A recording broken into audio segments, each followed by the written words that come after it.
लगभग 8 महीने बाद आगा राहुल्ला की जानिब से नेशनल कॉन्फ्रेंस के साथ अपने रिश्तों पर तोड़ी गई चुप्पी। अल्ताफ बुखारी और दीगर जैसी सियासत करने पर नेशनल कॉन्फ्रेंस को आगा राहुल्ला ने क्यों बनाया तनकीद का निशाना।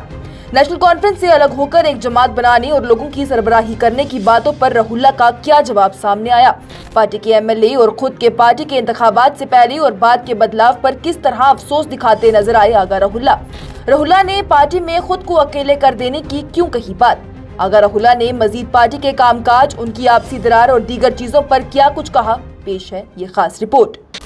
जम्मू कश्मीर के लोग जम्मू कश्मीर की सियासत से किस तरह मुतासिर होते हैं, इस बात का अंदाजा इस चीज से लगाया जा सकता है कि सियासतदानों के बयानों से या उनकी यकीन दहानियों पर लोग उम्मीदें लगाते हैं। अब जम्मू कश्मीर की सियासत में पिछले काफी वक्त से काफी हलचल चल रही है। खासतौर पर हुक्मरान जमात काफी सुर्खियों में आ गई है। इस जमात की अहम बुनियाद माने जाने वाले आगा सैयद रुहुल्लाह मेहंदी से कुछ नाराज वो पार्टी से नजर आ रही हैं और इस नाराजगी को आगा राहुल्ला की जानिब से भी झुटलाया नहीं गया। आपको बता दें तो आगा राहुल्ला पहले भी कई चीजों को लेकर सुर्खियों में थे। इसके बाद न्यूज इनसाइडर 24/7 पर आगा राहुल्ला के पार्टी के साथ खराब रिश्तों पर एक खबर चलाई गई थी। वहीं अब चंद रोज कबल न्यूज इनसाइडर 24/7 के editor in chief Masood Malik के साथ एक खुसूसी इंटरव्यू में आगा राहुल्ला ने कई और बड़े खुलासे कर दिए हैं और कई अहम बातों की तरफ तवज्जो मरकूज की है। आगा राहुल्ला की जानिब से कहा गया है कि जब असेंबली इंतखाबात लड़े गए तो वो किसी पार्टी के सियासी एजेंडे पर नहीं बल्कि जम्मू कश्मीर के लोगों की मांगों के लिए लड़ा गया और जो कि हमारे हकूक और खुसूसियात हमसे छीनी गई हैं वो सभी चीजों को वापस लेने के हवाले से लड़ा गया था। इसके बाद जो भी हुकूमत बनी ये उस हुकूमत की जिम्मेदारी थी कि वो लोगों के हकूक के लिए लड़े। आगा राहुल्ला की जानिब से आगे कहा गया कि हमने कभी भी ये नहीं कहा कि हमारे यहाँ एमएलए बनाने से आर्टिकल 370 वापस आ जाएगा। हमने ये कहा कि एक इंस्टीट्यूट या एक इदारा बनाया जाएगा जिसके जरिए हम 370 की लड़ाई लड़ेंगे जब तक कि हमारे हकूक हमें वापस नहीं मिल जाते। उन्होंने कहा कि मेरी जाती तौर पर यही कोशिश रही कि मैं उन सभी वादों को अमल करूं, उनको पूरा करूं जो भी वादे मैंने इंतखाबात के वक्त किए थे। वहीं असेंबली इंतखाबात के बाद बनी हुकूमत के हवाले से उन्होंने कहा कि अब दो चीजें सामने आ रही हैं। एक ये कि अब 8 महीने होने आए हैं और पार्टी अलग अलग वजूहात सामने ला रही है, लेकिन धीरे धीरे हर एक वजह का वक्त निकलता जा रहा है और लोगों में अब मायूसी छाई हुई है और किसी हद तक वो पार्टी से नाराज भी नजर आ रही हैं, क्योंकि जिस एजेंडे पर काम करने की जिम्मेदारी पार्टी को सौंपी गई थी उस पर अभी तक कोई भी काम नहीं हुआ है। और इससे पहले ये मायूसी नाउमीदी में बदल जाए, हुकूमत को उस पर काम करना चाहिए और हुकूमत को जाग जाना चाहिए। आगा राहुल्ला ने कहा कि कोई भी गुंजाइश ये नहीं है कि हुकूमत लोगों को धोखा दे दे, क्योंकि अगर ऐसा हुआ तो लोगों में एक बड़ा डेंट पड़ जाएगा और उस खाली पने को भरना बेहद मुश्किल हो जाएगा। आगा राहुल्ला ने आगे कहा कि जब भी मैं तंजीम के हवाले से असेंबली इंतखाबात में वोट के लिए जाया करता था तो हमेशा से मैंने एमएलए से वादा लिया कि वो लोगों के हकूक के लिए खड़े होंगे, लेकिन एमएलए बनने के बाद उनकी तरजीह ही बदल गई। ना तो अब मैं उनकी तरजीह में हूं और ना ही वो मसले। पार्टी से बगावत के हवाले से उन्होंने कहा कि हर एक चीज हर एक सही वक्त पर सही लगती है, वक्त से पहले चीजों का होना सही नहीं होता है। उन्होंने कहा कि रिजर्वेशन के मामले में एहतजाज के हवाले से भी वज़ीर आला उमर अब्दुल्ला से मैंने बात की थी, अपनी तरजीह की बातों को भी वाजे किया था, जिसमें एक मसला रिजर्वेशन का भी था। उन्होंने आगे कहा कि मैं आज भी अपनी बातों पर खड़ा हूं, क्योंकि मैनिफेस्टो में रिजर्वेशन के मसले को मैंने लाया और उस पर बात करना और हुकूमत को सामने लाना मेरा ही काम है। पार्टी में खटास को लेकर उन्होंने कहा कि पिछले काफी वक्त से उनकी पार्टी के साथ बहुत कम बात हो रही है। अभी भी आखिरी बार बात उनकी वर्किंग कमेटी में ही हुई थी।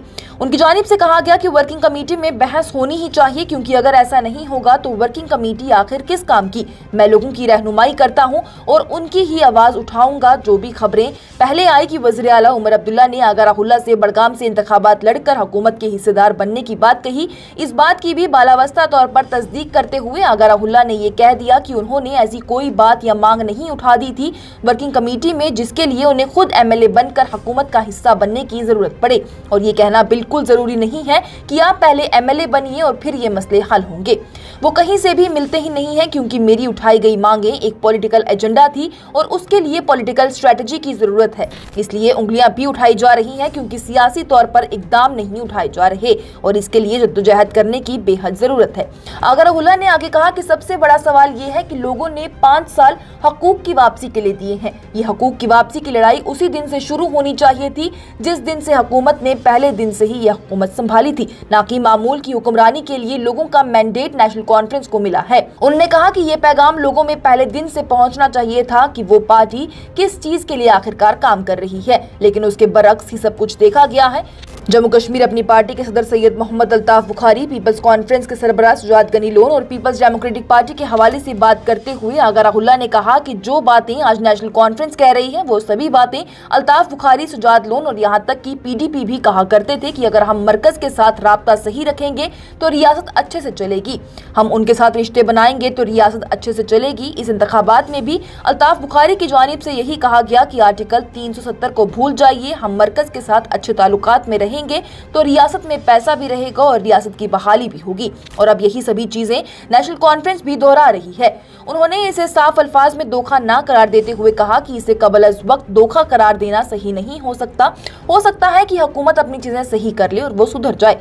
एक सवाल के जवाब में आगा राहुल्ला की जानिब से कहा गया कि अगर मैं वज़ीर आला होता तो अभी तक 5 से 8 बार जुनूब की तरफ जा चुका होता, वहां जो खुद मुख्तारी की आवाज उठ रही है उसके साथ बुलंद आवाज मैंने दी होती।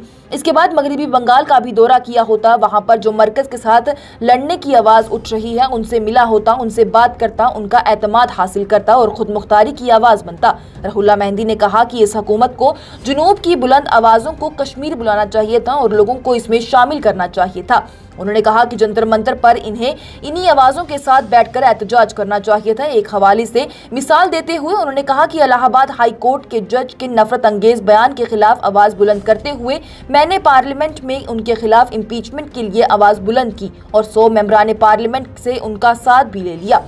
समाजवादी पार्टी से लेकर टीएमसी से कई मेंबरान पार्लियामेंट ने मेरा साथ दिया। उन्होंने कहा कि अगर वो इस तरह के मामले में अपने साथ लोगों की हिमायत ले सकते हैं, उनका एतमाद ले सकते हैं, तो फिर हुकूमत दूसरी हुकूमतों को अपने एतमाद में आखिर क्यों नहीं ले पा रही। आगा राहुल्ला ने पार्टी में अपने अकेले होने पर भी बयान देते हुए कहा है कि इस लड़ाई में कई एमएलए मेरे साथ बातचीत तो जरूर करते हैं लेकिन सामने डट नहीं पाते, क्योंकि मैं अपनी इस लड़ाई में खुद को अकेला ही पाता हूं। उन्होंने कहा कि वो बड़गाम बाईपोल्स में फिलहाल के लिए हालातों के हिसाब से पार्टी के लिए आगे नहीं आएंगे। उनकी जानिब से कहा गया कि जब बात लोगों के एतमाद के खिलाफ की हो जाएगी तो वो किसी पार्टी को ऊपर नहीं मानते। नेशनल कॉन्फ्रेंस से अलग होकर एक थर्ड फ्रंट बनाने के हवाले से आगा राहुल्ला की जानिब से कहा गया कि इन सभी चीजों से थक गया हूं और अब एक बुलंद तहरीक बनाना चाहता हूं, जिसकी कहीं ना कहीं तस्दीक यही होती है कि हो सकता है कि आने वाले वक्त में वो लोगों की सरबराही के लिए थर्ड फ्रंट कायम कर ही ले। बहरहाल उन्होंने ये कह दिया है कि वो ऐसा कुछ नहीं करेंगे, एक तहरीक जरूर चलाएंगे जो कि लोगों की आवाज बनेगा और उसके लिए उन्हें किसी फ्रंट की जरूरत नहीं पड़ेगी। वो किसी भी ऐसी जमात को नहीं बनाना चाहते कि वो किसी को भी कहीं से उठाकर किसी कुर्सी या ओहदे पर बिठा दे या वज़ीर आला बना दे। उन्होंने आगे कहा कि अगर वो ये तवक्का करें कि नई दिल्ली या फिर बीजेपी उन्हें ऐसा कुछ करने देगी तो वो अब चुप हो जाएं। वो बिल्कुल नहीं हो सकता है, क्योंकि ये हमारे हक की लड़ाई है और हमें इसे लड़ते रहना होगा।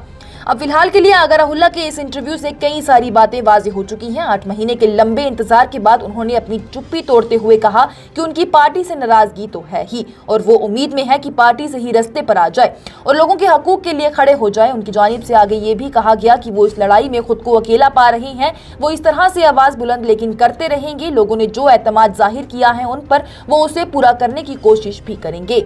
आपकी इस खबर के हवाले से क्या राय है, हमें कमेंट सेक्शन में जरूर बताएं।